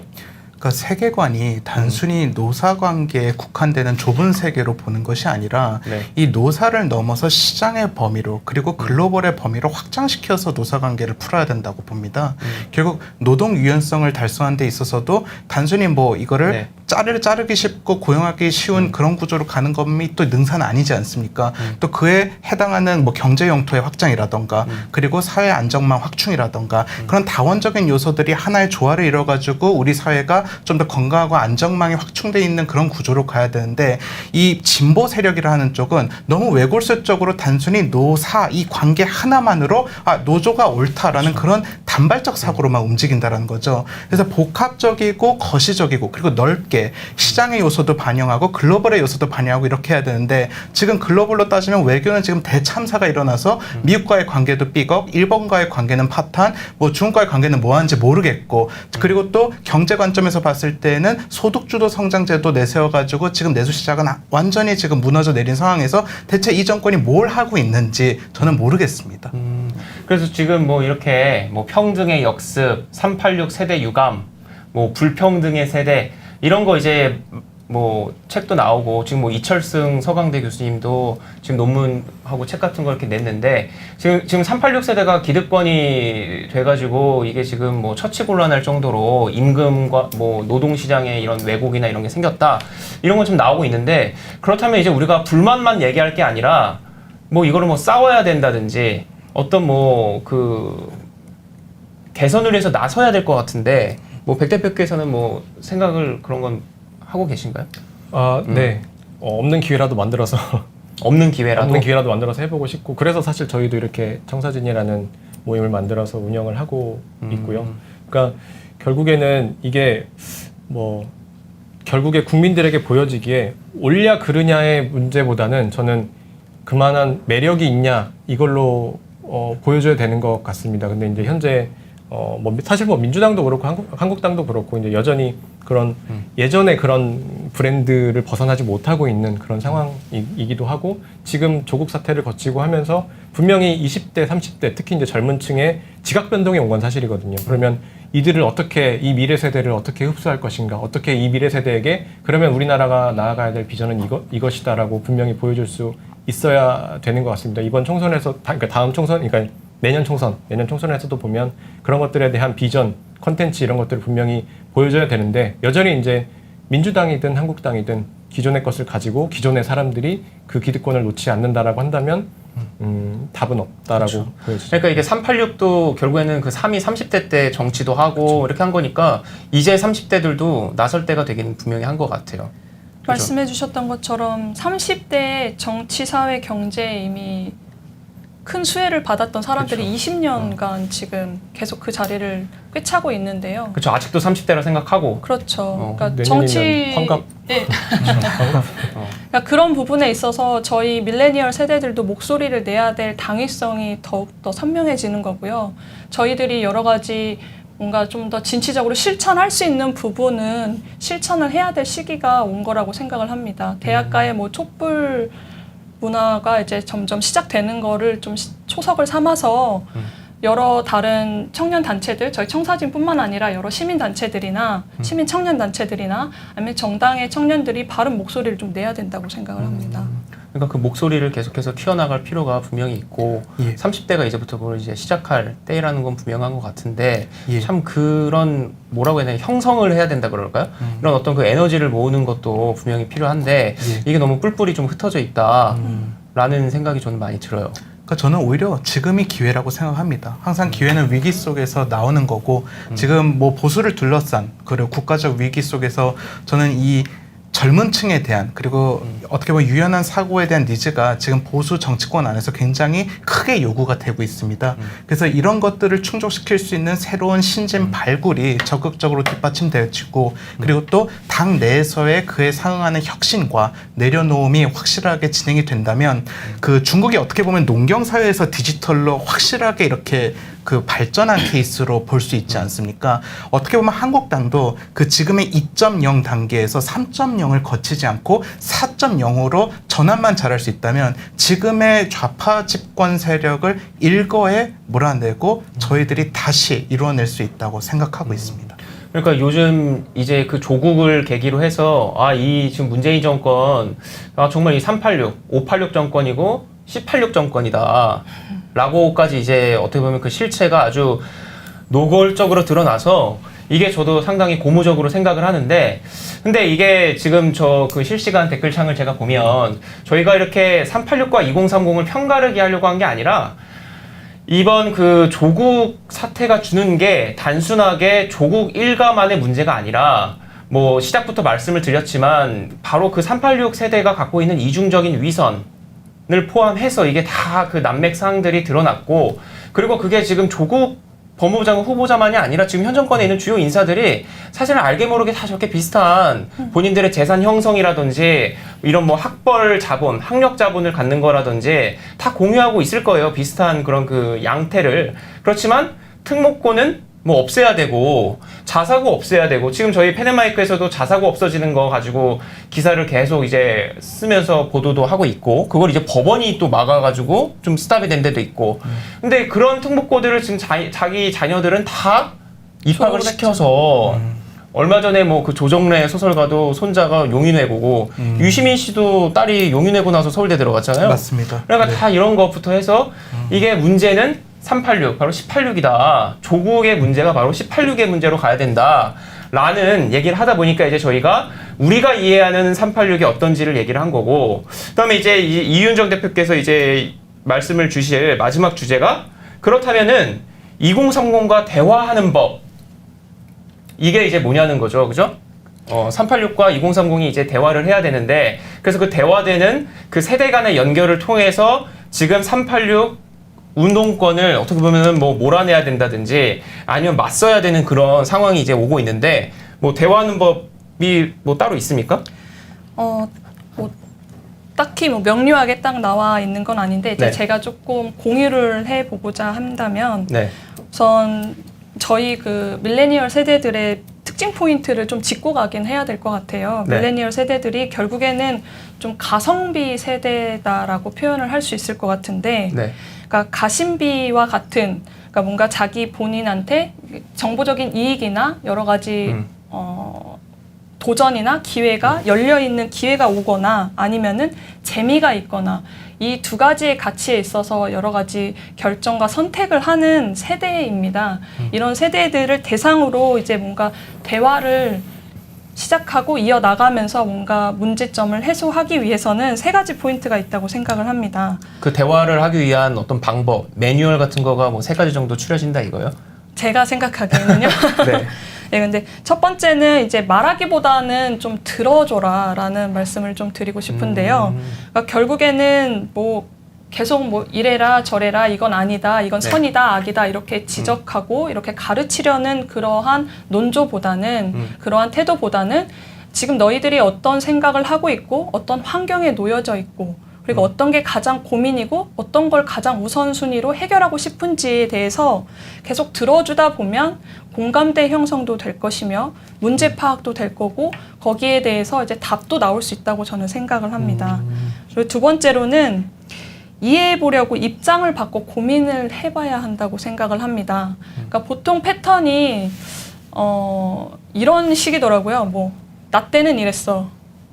나 때는 이랬는데 지금 너희는 한창 좀 더 좋은 세상에서 더 많은 혜택을 누렸기 때문에 이 정도는 조금 더 감수하고 더 용기를 내야 돼라고 얘기를 하시지만 사실은 저희 밀레니얼 세대들이 어떤 세대냐면요. 부모님들이 사실 베이비붐 세대들이에요. 베이비붐 세대들이고 그 베이비붐 세대들 때는 돈을 모아서 그리고 좀 집도 살 수 있고 또 꿈도 꿀 수 있고 여러 가지 결과를 낼 수 있었던 세대들이었지만 여러 가지 도전의 기회가 많았었던 세대들이었지만 저희 지금 현재 밀레니얼 세대들은 지금 서울 진입을 못합니다. 아, 서울로? 네, 서울로 진입을 하기가 사실은 어렵고 많이 해도 수도권 뭐 위성도시라고 표현하는 수도권 정도 그리고 정 안 되면은 더 지방으로 내려가게 되는 거고요. 그러니까 그런 게 현실이다 보니까 집을 사려고 하지 않고 소유하려고 하지 않고 뭐 여러 가지 행태에서 나오는 것처럼 그러니까 잠시 즐기고 그리고 내가 가질 수 없다라는 거를 인정해버리는 세태거든요. 그래서 그런 부분에 있어서는 우리가 조금 더 서로 이해하려고 노력을 하는 시간들이 좀 필요하다. 그리고 이제 뭔가 입장을 바꿔 고민해서 생각하다 보면은 뭐 여러 가지 감동을 서로 주고받을 수 있다고 생각을 합니다. 그리고 세 번째로는 지속적으로 신뢰를 쌓아야 된다고 생각을 하는데요. 우리 사회에서 가장 중요한 가치 중에 지금 부재한 것이 저는 신뢰라고 생각을 합니다. 신뢰. 네. 뭐 정치, 경제, 문화, 사회 다 마찬가지라고 생각을 하는데요. 누군가 말을 했을 때 에이 설마 에이 아니겠지. 그럼 이게 지금 386과 2030의 대화하는 방법인데 네네. 386에 대한 신뢰가 그러면 없다? 이번에 무너졌죠. 사실은 386의 굉장히 상징적인 캐릭터인 조국이라는 후보의 위선의 민낯을 저희가 명료하게 봤잖아요. 명료하게 봤고 이 사람만 소위 말해서 흙탕물에서 막 허둥지둥하는 게 아니고 이 사람을 옹호하려는 여러 대중의 문화 권력들, 대중의 의견을 리드했었던 문화 권력들이 말도 안 되는 방법으로 쉴드를 하려고 하고 뭐 방어하려고 하고 비합리적으로 언행을 하는 거에 대해서 굉장히 사실은 충격을 많이 받았거든요. 근데 이거의 충격에 더 충격이었었던 거는 저희가 뭐 방송이나 문화도 그렇고 그런 사람들의 책을 또 많이 봤었던 경우도 있었고 뭐 출판 시장부터 해서 그렇죠, 사실은 다 지금 386들이 뭐 대학, 출판 그리고 뭐 웬만큼 이름 들어본 그 기업의 그 중역들 다 어떻게 보면 지금 386 세력인데 근데 이제 사실 이분들이 이제 곧 뭐 나와야 될 분들도 많고 그 연령으로 보나 그러니까 이번 정권에서 지금 홍남기 그 경제부총리가 정년 연장을 65세로 하겠다라는 얘기까지도 지금 살살 군불 띄우기를 하더라고요. 원래 60세로 한 것도 몇 년이 안 됐는데. 그런 부분에 있어서는 저희 청년들이 사실 분노하는 게 이해 당사자가 아니고 저희는 직접적인 당사자들이거든요. 살아갈 날들이 많고 저희들과 직접 협상을 해야 되는 게 맞는데 어른들이 그리고 표계산으로 여러 가지 정책적인 주요 결정을 한다라는 거는 정말 문제라고 생각을 합니다. 백 대표는 어떻게 생각하세요? 그러니까 민주주의 사회잖아요. 민주주의 사회에서는 어차피 중요한 결정들이 이 유권자들의 힘에 따라서 나뉘어질 수밖에 없는데 지금 뭐 저출산이라고 하면서 청년들의 숫자가 줄고 청소년들의 숫자가 줄죠. 그러면 그만큼 목소리가 이제 뭐 크게 나갈 수가 없는데 이제 그런 부분들에 있어서 분명히 좀 한계가 있는 것이 좀 사실인 것 같습니다. 그리고 이제 뭐 정년 연장 얘기를 해주셨는데 이제 정년 연장도 물론 그러니까 뭐 잘 모르는 분들이 듣기에는 정년 연장 하자라고 했을 때 뭐 그래도 이렇게 100세 시대라고 하고 그러니까 뭐 정년 연장 해야 되는 거 아니냐라고 선뜻 그렇게 이야기도 하시지만은 사실 그렇게 단순한 문제는 또 아니잖아요. 지금 일자리 문제라는 게 뭐 특히나 이제 청년들이 많이 일자리 문제를 겪고 있는 그런 상황 속에서 그러면 이게 그럼 일자리 구조 자체를 바꾸는 노력들을 해가면서 이제 불편한 이야기들을 좀 해야 되는 것 같아요. 노조에게도 해야 되고 해야 되는데 이제 그런 얘기들은 잘 안 하고 자꾸 뭘 해준다라고만 하니까 이게 그러니까 더 이 일자리 시장이 자꾸 왜곡되고 청년들에게는 더 가혹한 시장이 자꾸 되는 것이 아닌가 싶습니다. 그렇죠. 그러니까 이게 계속해서 갈등이 어떻게 보면은 일어날 수밖에 없는 게 386들이 지금 이제 586들인데 그분들이 이제 사회에 진출하고 있었을 때는 어쨌든 한국이 90년대니까 경제 성장을 계속해서 이뤘을 때고 이제는 그런 고성장의 시대가 아닌 그런 상황에서 이제 일자리 문제라든지 뭐 이런 여러 가지 사회 문제가 벌어지면서 어떻게 보면 좀 발전적이지 않은 방향으로의 세대 간의 갈등도 분명히 있는 것 같아요. 근데 우리가 이제 그거를 원하는 건 아니잖아요. 그런 갈등을. 그걸 압축 이제 성장의 시대는 사실 지났죠. 그러니까 압축 성장의 시대가 끝났고 일자리의 증가라든지 뭐 이런 여러 가지 그 고성장의 시대가 우리가 이제 그 뭐 개발도상국 얘기를 이제 우리도 교과서로는 듣고 컸지만 지금 우리를 포함해서 후배들이 개발도상국이라는 거를 스스로 생각하지 않고 뭐 해외여행 다닐 정도로 선진국이라는 이제 생각을 하는데 근데 이런 이 여러 가지 이 사회의 구조를 놓고 봤었을 때 노동시장의 구조나 이런 것들을 보면 마치 고성장 시대 때 수혜를 입은 사람들이 이 구조를 유지하려고 한다. 그렇죠. 라는 생각을 하신다는 말씀이시죠? 네, 맞습니다. 근데 참 그거를 바꾸는 것이 오히려 보수나 우파가 그걸 바꾸자라고 얘기를 하고 그냥 이대로라고 하는 게 제가 볼 때는 민주당 쪽이 아닌가. 그래도 적어도 미래를 이야기하는 이거는 좌우파의 문제가 아닌 것 네. 같아요. 미래를 얘기하는 정치인이라면 당연히 이 문제에 대해서 네. 당연히 불편하지만 필요한 얘기를 해야 되는데 사실 누구도 이렇게 얘기를 잘 못하죠. 유권자들이 당장 눈앞에서 이렇게 쳐다보고 있으니까. 근데 이런 식이 계속되면 혜택은 현 세대가 누리지만 생색은 정부가 내고 그리고 부담은 결국엔 또 미래 세대가 질 수밖에 없는 이 악순환이 계속될 수밖에 없다는 거죠. 그렇죠. 그러니까 이게 지금 그 미래 세대가 짊어져야 될 부담이기도 하지만 이게 또 보면은 같은 이 386, 586이라고 해도 그 세대 안에서도 임금 격차가 엄청 심하잖아요. 기존의 정규직, 대기업 정규직으로 들어간 사람이랑 그게 아닌 586들도 그 임금 차이가 되게 큰데 그게 바로 이제 고스란히 대물림 된다든지 뭐 그렇게 가는 것 같거든요. 그러니까 이게 우리가 뭐 이렇게 세대 갈등을 일으키려고 하는 게 아니냐라고 하는 제가 그 채팅창에 어떤 분의 글도 봐가지고 제가 그게 아니라는 설명을 하려고 해서 제 얘기가 많으면 안 되는데 제 얘기가 좀 이렇게 있었던 것 같습니다. 공감하시나요? 세대 갈등으로 비춰질 수도 있는 것 같아요. 세대 전쟁 아니냐, 뭐 세대 전쟁을 괜히 뭐 이용하는 거 아니냐라고 얘기할 수도 있겠지만 하지만 그렇게 비춰지더라도 필요한 이야기는 해야 되고 잘못된 부분들이 있으면 고쳐 나가야 사실 이 진화나 변화도 발전도 만들어지는 것이지 그냥 지금 사실 이 상태를 계속 유지하는 건 누구도 답이 아니라고 생각하고 있고 그러면 계속 한 걸음이라도 나아가야 되는데 그 한 걸음이라도 나아가는 데 있어서 저는 당연히 진통이 있을 수밖에 없다라고 봅니다. 근데 그걸 세대 전쟁이라는 표현을 굳이 쓰고 싶진 않지만 어쨌건 그런 필요한 부분들은 분명히 개혁해 나가야 된다라고 하는 것이죠. 어떻게 보면 저희들이 오늘 이 자리에 참석한 이유는 이 세대 갈등이 대한민국의 가장 큰 잠재적 위기라고 보기 때문에 세대 통합을 이뤄내기 위해서 그 대안과 그 386 세대의 진단을 하기 위해 나온 거라고 볼 수 있습니다. 그리고 저는 지금 현재 이 대한민국 압축 성장 과정에 있어서 이 전 세대적인 그 각기 다른 그 다원적 가치들을 이어낼 수 있는 가장 중요한 린치핀 세대가 어디냐고 보냐면 30대라고 보고 있습니다. 근데 그 이유가 왜냐면 30대가 굉장히 특이한 세대인 게 그 풍요 속에서도 자라났고 또 한편으로는 디지털 전환기의 세대입니다. 그러니까 2007년이면 죄송합니다. 2007년이 그 디지털 혁명의 대전환기인데 그때가 스마트폰이 최초로 출현을 했던 시기였거든요. 그래서 그때를 기점으로 이제 이 30대들은 자신들의 그 20대의 거의 절반은 아날로그로 보냈고 그 이후의 시대는 또 디지털로 보냈고 또 자기의 부모들은 그 보릿고개를 경험했던 그런 어른들을 두었던 세대였고 또 한편으로는 그 어른들로부터 권위에 대한 상처와 공감을 둘 다 안고 있습니다. 그리고 그 밑에 Z세대, 지금의 10대들은 아예 전혀 그 다른 그 세대의 특성을 가지고 있기 때문에 결국 이 30대가 정치권에서 어떤 매개 역할과 세대 통합 모델을 제시하느냐에 따라 우리나라의 그런 어떤 세대 통합의 그런 흐름은 상당히 크게 달라질 거라고 보고 있습니다. 그러면 저는 이제 마지막으로 질문을 이제 제가 하고 싶은 건 뭐냐면 세 분께 이제 제가 질문을 드리는데 이게 이 한국 그 근현대사를 보면 건국의 세대가 있어요, 그죠?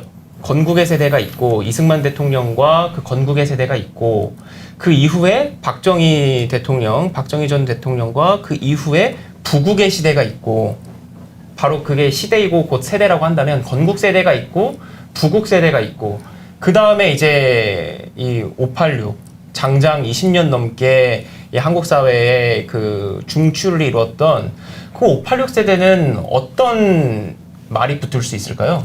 생각해 보셨나요? 건국 세대가 있었고 부국 세대가 있었고 그 다음에 이제 586들에게는 무슨 세대라고 붙일 수 있을까?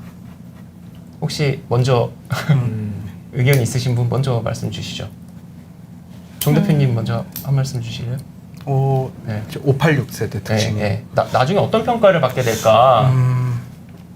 글쎄요. 저는 분명히 그 586 세대가 한국 사회에 그 과도기에 위치하면서 네. 그 나름의 그 공과사가 명확하다고 보고는 있습니다. 네. 근데 이제 어떻게 보면 우리 역사상 가장 혜택받은 세대라고 볼 수 있죠. 압축 성장 그 가운데 그 선배들이 정말 그 민주화의 그 운동에 선봉에 섰고 그리고 그 민주화의 과실 그리고 경제 성장의 과실 이런 것들을 다 누려서 더 나은 어떤 그 미래 패러다임을 후손들한테 넘겨줬어야 되는데 이제 그런 부분에 있어서는 어떻게 보면 좀 발전적인 부분을 보이지 못했다는 점에서 그 역사의 평가는 상대적으로 부정적이지 않을까. 근데 또 중요한 거는 뭐냐? 그렇다면 모든 386 세대가 문제냐? 그거는 아닙니다. 그쵸. 지금 오늘 우리가 네. 이 펜앤마크에 출해서 특정 짓는 문제의 386 세대는 뭐냐면 결국 지금 이 운동권에서 굉장히 그 좌파적 선입견에 기초해가지고 자기네들만의 그런 왜곡된 정의관에서 그 세대 갈등을 조장하고 대한민국을 이상한 방향으로 끌고 가고 있는 그 잘못된 리더십을 말을 하는 거거든요. 바로 지금 그게 예. 전성 시대잖아요. 그 386 운동권의 전성 시대를 지금 우리가 살고 있다는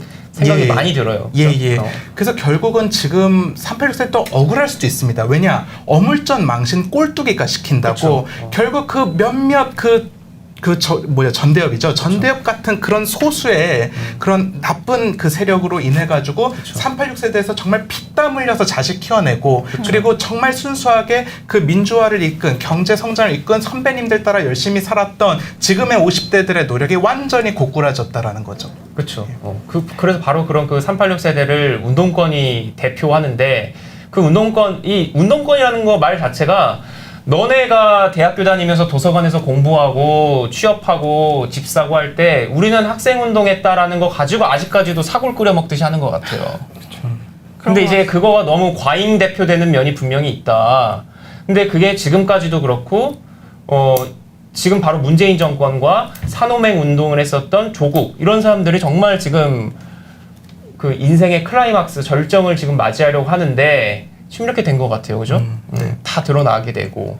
네. 어떤 생각하세요, 백지표님? 저는 지금 우리나라가 건국 이후 한 70여 년간 굉장히 잘 해왔다라고 생각을 합니다. 굉장히 그 세계 문명의 흐름에 맞춰서 잘 왔다라고 보고 그런 그 번영을 잘 이뤄왔다라고 보는데 그러면 앞으로 우리의 한 70년은 어떨 것이냐라고 보면 저는 누구도 장담할 수 없는 거라고 생각을 해요. 그런 데 있어서 지금 아까 물어보신 게 이제 그럼 386 세대가 어떤 세대냐라고 물어보셨는데 어찌 보면 여기 있는 그 386과 2030 그 가운데 저는 쉼표 세대 정도라고 쉼표 세대 살 수 있지 않을까 싶습니다. 앞으로 대격변기가 우리 앞에 이렇게 펼쳐지고 있는데 그러면 이 대격변기를 아까 30대 말씀하셨지만은 저는 지금 이 20대, 30대 젊은 세대가 주도할 수밖에 없는 것 같아요. 지금 세계 기업 순위를 보면 10대 기업 중에 7개 기업이 이 핸드폰으로 뭔가 이 핸드폰을 베이스 캠프 삼아서 뭔가 이제 산업을 펼쳐내는 그런 기업들이 다 대부분인데 그러면 그 기업들은 누구를 기준으로 보고 있냐?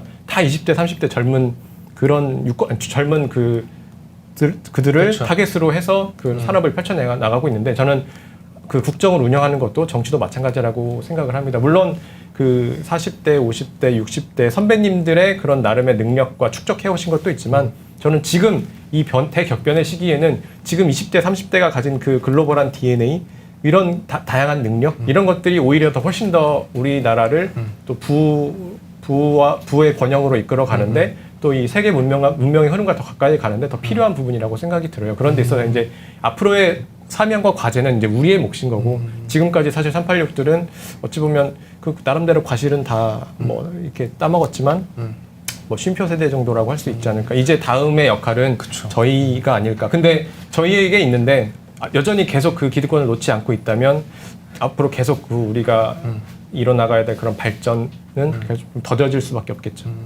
근데 또 그런 걸 이제 우리는 꼰대라고 막 하는데 그것도 있는 것 같아요. 2030이 문제가 없냐? 이건 아니잖아.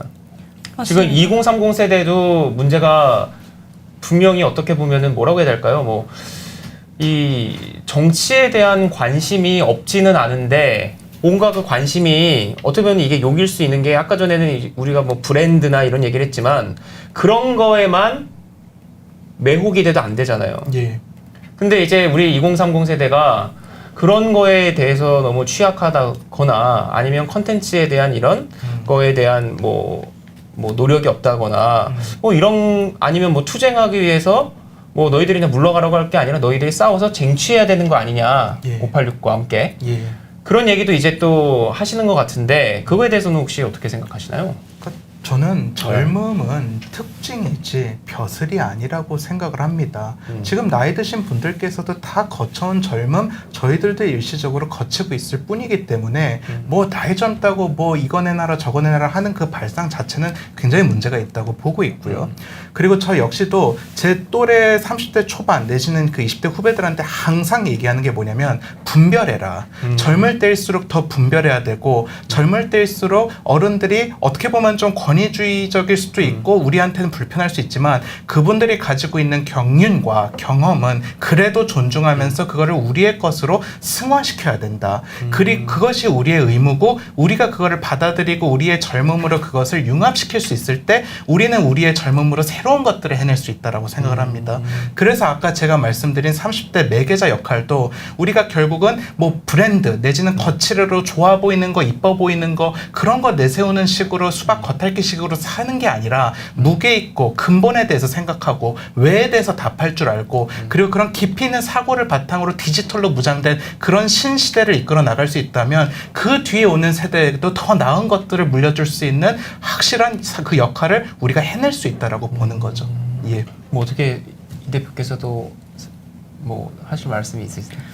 2030에 있어서도 사실 젊은 꼰대들 많죠. 젊은 꼰대들 많이 있고 사실 잘못 빠르게 받아들여서 오히려 더 악랄하게 더 안 좋게 체화된 케이스도 많습니다. 그래서 앞서 대표님들이 말씀해 주셨던 것처럼 청년들이기 때문에 무언가의 기회의 우선권을 달라라는 그런 논조보다는 저희의 그런 글로벌적인 시각 그리고 좀 더 사고할 수 있는 유연성, 그 시대 트렌드를 읽을 수 있는 그런 관점들을 기반 삼아 여러 가지 기회를 좀 얻을 수 있으면은 저희가 진취적으로 뭔가 쟁취도 좀 하고 그리고 목소리도 좀 내야 되지 않나라는 생각을 하고 있습니다. 그런 것 같아요. 그러니까 이게 꼭 그 먹고 사는 문제 포함해서 정치나 다 이런 거를 포함하면 30대가 이제 어느 정도의 그런 제도권 진입을 해야 되는데 근데 이게 저는 우리가 선진국과 비교를 할 때 되게 놓치게 되는 게 선진국은 뭐 민주주의의 역사다 해서 이런 게 길고 그런 뭐 정치가 어느 정도 안정이 됐거나 하는 게 급변하지 않고 하는 게 그 시스템이라고 하는 게 있고 근데 그 시스템이 뭐냐면 30대들 바로 청년들이 직업 정치인일 수 있는 기반이 있는 것 같아요 제도가. 근데 그게 지금 과연 그 386 바로 586 그 민주당 쪽에서도 그렇고 역시 마찬가지로 어느 정당이든지 간에 직업 정치인을 키울 수 있는 그런 고민을 과연 하고 있느냐 그런 생각도 저는 들거든요. 그 부분에 있어서 저희 뭐 보수 진영의 정당뿐만 아니라 민주 진영에 있는 그 정당도 마찬가지인데요. 미래 세대를 위한 인큐베이팅, 그러니까 교육, 양성에 대한 중요성이 전혀 우선순위로 올라와 있지 않습니다. 올라와 있지 않는 그런 부분을 저는 무책임하다라고 보고 있는데요. 굉장히 뭔가 밖에서 외부에서 이뤄지고 갖춰지고 오다 보면은 그 정당이 추구하는 가치나 이념과 여러 가지 정책적 방향성에 대해서 맥을 잘 못 짚을 수 있는 확률이 매우 높습니다. 그렇지만 교육이라는 인큐베이팅 시스템에서 기초 교육과 그리고 심화 교육을 점진적으로 받아서 플레이어로 양성이 된다면 젊은 플레이어로 양성이 된다면 기회가 있다면 그 실력이 준비되어 있는 사람들이 역할을 할 수 있지 않나라는 생각을 해봅니다. 그렇죠. 네. 뭐 독일의 메르켈이나 프랑스의 마크롱도 사실 네. 젊을 때부터 계속 그 정당에서 기반을 네. 닦아오면서 훈련된 네. 사람들이거든요. 우리도 뭐 물론 다른 분야에서 나름대로 전문성을 가지신 분들이 오는 것도 물론 그런 부분도 필요하겠지만은 그래도 장기적인 관점에서 국가의 미래를 고민하고 또 그 정치 지도자로서의 그런 이 역량을 쌓아가는 데 있어서 저는 훈련의 기간이 축적의 기간이 필요하다라고 봐요. 그런 데 있어서 이제 그런 좀 밟아나갈 수 있는 사다리, 계단들이 필요한데 지금은 그런 것들이 사실 어느 당이고 다 잘 마련되어 있지 않는 것이 사실인 것 같습니다. 그러니까 제가 이게 뭐 꼭 정치병 환자여서 뭐 직업 정치인 뭐 이런 거 키워야 된다 이런 얘기하는 게 아니라 우리가 또 2030의 문제가 우리도 뭔지는 알잖아요. 근데 그거를 여러 가지 보면 취업이다 뭐다 해갖고 본인들의 이런 개인적인 이런 인생의 목표가 다 있을 거고 그럼 이제 그거를 다원화된 사회에서 열심히 노력을 하다 보면 이 세상 돌아가는 거에 대해서 파편적인 지식만 가지고 판단하게 될 수가 있다라는 거죠. 그러면 이제 그걸 가지고 그 윗세대 분들은 뭐 젊은 놈들이 아는 게 없다. 뭐 정치에 대해서 관심이 없다. 뭐 이런 얘기를 하지만 우리들은 또 우리 세대가 갖고 있는 그런 그 대학 때 고민과 이런 뭐 본인들의 인생 설계와 이런 걸 하다 보면 어떻게 보면 이게 자연스럽게 파편화된 지식을 가지고 이런 뭐 사회를 바라보는 그런 걸 이제 갖게 된 건데 근데 이제 직업 정신이 되면은 아무래도 이제 그게 덜한 젊은이들의 이런 움직임이 기대할 수 있게 되잖아요. 그래서 참 그게 저는 또 이게 필요하다고 봐서 제가 직업 정신에 대해서 여쭤봤던 거예요. 예. 결국은 그 시스템의 중요성이 더 대두되는 것 같습니다. 그러니까 아까 말씀하신 것처럼 그런 사물을 거시적이고 그리고 네. 입체적으로 볼 수 있는 그런 정치인 양성 그리고 또 기성세대와 그 젊은 세대들이 호흡할 수 있는 하나의 그런 교육 트레이닝이 필요하다고 보고 있고요. 그리고 우리나라 정치는 어떻게 보면 그 동원 형태의 정치가 여전히 그 그렇죠. 지배적이라고 볼 수 있는데 이거를 참여 형태로 전환시킬 수 있는 이제 하나의 시행착오를 반드시 거쳐야 된다라는 거죠. 지금 그 단계에 와 있고 또 그렇게 변할 것이고 또 그거를 거친 이후에 대한민국의 정치는 이제 더 이상 한국 사회의 발전을 좀먹는 게 아니라 오히려 그 발전을 이끌어 나갈 수 있는 긍정적인 부분을 기대해 볼 수 있지 않나 저는 그렇게 생각하고 있습니다. 그래서 이제 저는 참 이게 2030이 참 하나의 중요한 아까 린치핀이라고 얘기를 하셨는데 참 그게 그럴 수밖에 없겠다. 건국 세대가 있고 한국 전쟁, 6.25 전쟁 겪은 세대가 있고 뭐 그 박정희 시대를 살았던 사람들이 있으면 오히려 박정희 시대를 매도하더라도 살았던 사람들이 대항 세력이 될 수 있잖아요. 네. 살았으니까. 그리고 거꾸로 386에 대해서는 어떤 세대로 평가가 될 것 같냐라고 여쭤봤던 이유도 지금 뭐 임종석 전 비서실장도 그렇고 저 386 세대 바로 운동권 세대가 갖고 있는 문제가 젊은 세대들이 뭔가 얘기를 하면 너 학생 운동 해봤어? 이런 얘기 하잖아요. 너 독재랑 싸워봤어? 이런 얘기 한다고요. 근데 그게 이제 그 세대가 과잉 대표성을 갖고 이제 그렇게 하는데 거꾸로 그러면 이제 그 우리 세대는 어떤 그 역사에 아주 그 커다란 이런 뭐 전쟁이라든지 이런 걸 겪은 세대가 아닌 것이기 때문에 결국에는 간접적으로 이제 체험을 할 수밖에 없을 것 같은데 그것을 이제 파편화된 교육을 받았다라고 해가면서 간접 교육을 받은 걸 갖고 이 정치 지향성을 보이게 된다면 이게 여러 가지로 나라를 위해서도 좋지 않을 것 같고 2030을 위해서도 좋지 않을 것 같다는 생각이 들어요. 그렇지 않나? 공감합니다. 네. 그리고 또 이런 것 같습니다. 그 마가렛 대처가 그 미국 국무부 장관이랑 협상을 했을 때 그 국무부 장관이 그 전쟁을 직접 경험한 그 장성 출신이더라고요. 그래서 이제 제가 전쟁을 경험해봐서 아는데라고 말하니까 그때 마가렛 총리가 딱 잘라서 말한 게 대처가 저는 제 일상에서 매번 전쟁을 겪고 있습니다 라고 말을 했다고 합니다. 똑같은 말이라고 보고 싶은데요. 물론 저희도 보릿고개 모릅니다. 그리고 어떻게 보면 지금 뭐 기성세대 분들께서 겪어오신 실질적인 고초를 저희들이 모를 수도 있다. 아니 모릅니다. 모르는 게 정상입니다. 네. 그렇지만 또 저희들도 저희들 차원에 있어서의 고민, 고난, 그리고 나름의 시행착오 이런 것들을 겪고 있다는 측면에서 똑같은 전쟁을 치르고 있다. 이렇게 말씀드리고 싶고요. 또 이런 것들을 서로 얘기하고 공유하고 서로의 상처를 또 서로 보듬고 이런 것들이 우리 우파 그리고 애국 시민들이 가지고 있는 하나의 DNA가 아닐까요? 저는 좌파는 분열이지만 우파는 사랑이 그 시초라고 보고 있습니다.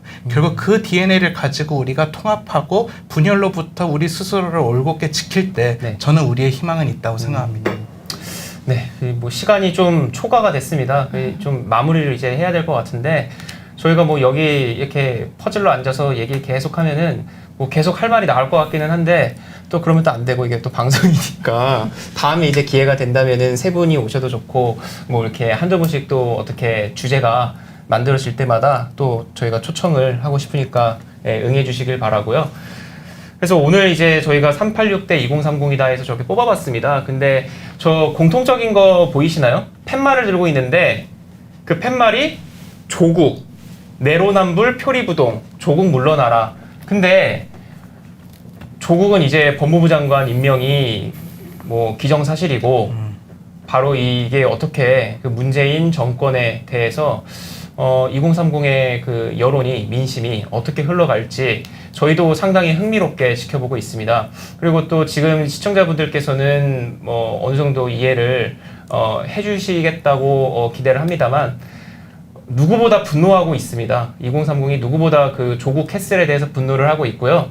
그렇기 때문에 다음번에도 저희가 그것과 관련한 주제들을 꼭 세대 갈등을 몰아가려는 게 아니라 분명히 지금 사회의 그 기득권과 그리고 이제 기득권이 돼야 하는 바로 그런 그 세대로서 여러 가지 고민을 갖고 있다라는 거를 좀 덜 정제가 되더라도 이렇게 펜앤마이크에서 보여드리는 게 저희는 충분히 의미가 있다고 생각을 하니까요. 앞으로도 많은 관심과 그런 호응 기대하겠습니다. 그래서 오늘은 여기까지 인사를 드리겠습니다. 세 분 또 나와주실 거죠? 네, 나오겠습니다. 네, 오늘은 그럼 여기까지 하도록 하겠습니다. 감사합니다. 감사합니다.